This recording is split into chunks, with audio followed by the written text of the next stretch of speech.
তো হেই ভাই ব্রাদার, কি অবস্থা সবার? আশা করি সবাই ভালো আছো। বাট তোমাদের ভাই ভালো নাই। আশা করি ভিডিওটা দেখলেই বুঝতে পারবা। গুরুজনেরা সবসময় একটা কথাই বলে, এমন কারো জন্য ছাতা হতে যেও না যে বৃষ্টি পছন্দ করে। ভাই আমরা ছেলে মানুষ, আমরা একটা ভয়েস দিয়ে আধা ঘন্টা 1 ঘন্টা বইতে একটা ভিডিও এডিটিং করি, কেউ আমাদের ভিডিওতে সাপোর্ট করবে না, লাইক করবে, ভিউ যদি পরে 1-150 ভিউ করবে, হাই গেলে 100-150-200, আর লাইক করবে 20-30টা, আর কোনো মেয়ে ভয়েস দিয়ে ভিডিও চালে ভিডিও বাইরে। তো ভাই ব্রাদাররা কেউ আবার ভাইবো না যে আমি আবার কবে থেকে টিকটকার করে নিয়ে ভিডিও বানানো শুরু করলাম। ভাই তেমন কিছু না, ও আমার ফ্রেন্ড হয়, অনেক ক্লোজ ফ্রেন্ড হয়। আর ওর দ্বারাই আমি এই রোস্টিং কমিউনিটিতে আইছি, যেহেতু ওর আজকে এরকম একটা জিনিস হয়ে গেছে, ওই কারণে আমি ওরে নিয়ে ভিডিওটা বানাইছি। তো তোমরাও পুরো ভিডিওটা দেখতে পারলে বুঝতে পারবা। আর বেশি কথা বলতে চাই না, বেশি কথা বললে সময় নষ্ট করে কোনো লাভ নাই। চলো ভিডিওর মূল পয়েন্টে চলে যাই। তো ভাই ব্রাদাররা, তোমরা অনেকেই কিন্তু জানো আমাদের নিয়ামত ভাই একজন রোস্টার ছিল, আর উনি শুধু টিকটকে রোস্টিং ভিডিও ছাড়তো, অন্য কোনো প্ল্যাটফর্মে তার কোনো অ্যাকাউন্ট ছিল না।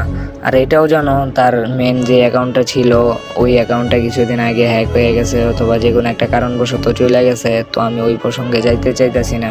তাও কিন্তু উনি তোমাদের ভালোবাসার টানে আবার কিছুদিন আগে ব্যাক করছে। তারপরেও ভাই এই জিনিসটা আমি দেখার জন্য কখনোই প্রস্তুত ছিলাম না। আজকে যেটা দেখলাম আমি, ভাই টিকটকে এমন অনেক অনেক পোলাপান আছে যারা নিয়ামত ভাইকে এখন মিস করতেছে। ভাই এটা আমিও কখনো আশা করি নাই নিয়ামত ভাই এরকম একটা কাজ করে যাইবো গা।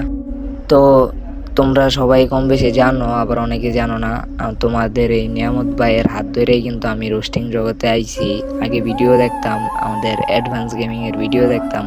ওনার ভিডিও দেখে রোস্টিং করার শখ জাগছিল, বাট ওইরকম বুঝতাম না। তোমাদের এই নিয়ামত ভাই আমার রোস্টিং জগতে নিজের হাতে নিয়েছে, বাট আমি কখনো ভাবি নাই উনি আমারে আইনা দিয়ে উনি নিজে চলে যাইব। তো ভাই অনেক মিস করতেছি ওনার।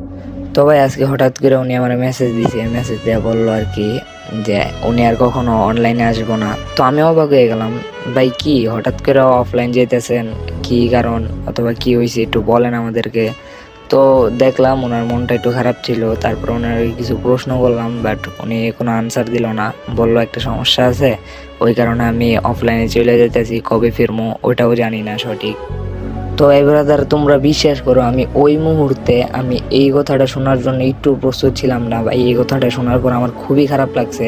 যে মানুষটা আমার নিজের হাতে রোস্টিং কমিউনিটিতে আনছে, রোস্টিং ভিডিও বানানো শিখেছে, নিজের হাতে সব কিছু করছে, তো ভাই সেই মানুষটা আজকে আমার ছেড়ে চলে যেতেছে ভাই, তোমাদের ছেড়ে চলে যেতেছে। তো এই ভিডিওটা দেখার পরে ভাই আমার তো খুবই খারাপ লাগছে। আর আমার মতো তার যেই ভাই ব্রাদার আছে যারা ভিডিও দেখে, তাদের কি অবস্থাটা হয়েছে একবার চিন্তা করে দেওয়া ভাই। যেই কারণে আজকে এই ভিডিওটা না বানায় আমি থাকতে পারলাম না ভাই। ওনারা অনেক অনেক মিস করবো, আর লাভ ইউ ভাই। আপনি যেইখানেই থাকেন, যেই জায়গাতেই থাকেন, যেরকমভাবেই থাকেন, আপনার এই ভাই ব্রাদারের ভালোবাসা সবসময় আপনার কাছে থাকবো। আপনার জন্য দোয়া রইল মন থেকে ভাই। আর আশা করি ভাই অতি তাড়াতাড়ি আপনি আবার আমাদের মাঝে ব্যাক করবেন ভাই। মন থেকে দোয়া করি ভাই, অনেক ভালো থাকেন, অতি তাড়াতাড়ি আমাদের মাঝে ব্যাক করেন।